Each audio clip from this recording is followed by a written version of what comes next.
প্রধানমন্ত্রীর আসন্ন চীন সফর ঘিরে আবারও আলোচনায় তিস্তা প্রকল্প। বিশ্লেষকদের মতে এই সফরে তিস্তা প্রকল্পে বিনিয়োগ এবং বাস্তবায়ন বিষয়ে আলোচনার সম্ভাবনা আছে। বাংলাদেশ চাইলে ভারত ও চীনকে তিস্তা প্রকল্পে যুক্ত করতে পারে বলেও মনে করেন তারা। তবে প্রকল্পটি দ্রুত বাস্তবায়নের দাবি তিস্তা পাড়ের মানুষের।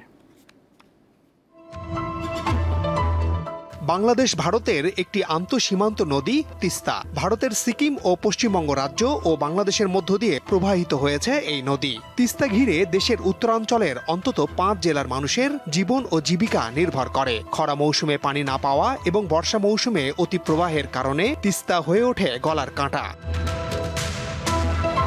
তিস্তার পানি ব্যবস্থাপনা সহ নদীকে ঘিরে নানা অর্থনৈতিক কর্মকাণ্ডের মাধ্যমে একটি সমৃদ্ধ অঞ্চল গড়ে তুলতে চায় সরকার। এতে 108 কিলোমিটার নদী খনন, নদীর দুপারে 173 কিলোমিটার তীর রক্ষা, চর খনন, নদীর দুই ধারে স্যাটেলাইট শহর নির্মাণ সহ বিভিন্ন প্রস্তাব রাখা হয়েছে। প্রকল্পটি বাস্তবায়ন হলে ভারত থেকে বাংলাদেশের অতিরিক্ত পানি আর প্রয়োজন হবে না। নদীর গভীরতা প্রায় 10 মিটার বাড়বে। বন্যার পানিতে ভাসবে না জনপদ।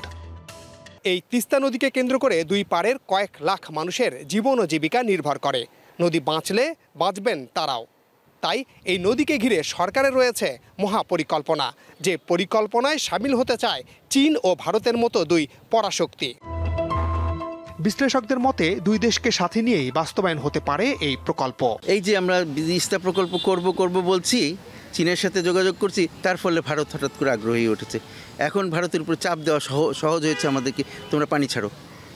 যদিও তারা পানি ছাড়বে এমন কথা বলে নাই, কিন্তু এখন তো আমাদের পক্ষে এটা বলা সহজ হয়েছে। দুই পক্ষ থেকে আমরা পাবো, তাদের প্রস্তাব পাবো। তখন আমরা এমন হতে পারে যে প্রকল্পের কিছু অংশ চীনকে করতে দিলাম, কিছু অংশ ভারতকে করতে দিলাম। এটা যে আগে কখনো করা হয় না এটা কিন্তু নয়, আমরা করেছি। প্রকল্পটি দ্রুত বাস্তবায়নের দাবি তিস্তা পাড়ের মানুষের জায়গা জমি সব ভাঙি যাবেন, ঘর বাড়ি ভাঙি যাবেন। আমাদের যেমন বাড়ি ঘর নদী ভিতরত, সেমন আমরা আসি এইখানে আবাসনত করিয়েছি। নদীটা সরকার খুঁড়ি দিলে দুই পাড়ি বান্ধি দিলে, হ্যাঁ, বড় বড় কারখানা হইবে, তখন আমরা ওগুলো তো কাজ কাম করে খাইতে পারবো। বাংলাদেশ 2011 সাল থেকে ভারতের সঙ্গে অভিন্ন নদী তিস্তার পানি বন্টন চুক্তি করতে চাইছে। ভারত সরকার প্রতিশ্রুতি দিলেও এখনও তা বাস্তবে রূপ নেয়নি। ফলে শুষ্ক মৌসুমে পানি পায় না বাংলাদেশ। মাহমুদ শাওন, দীপ্ত সংবাদ, ঢাকা।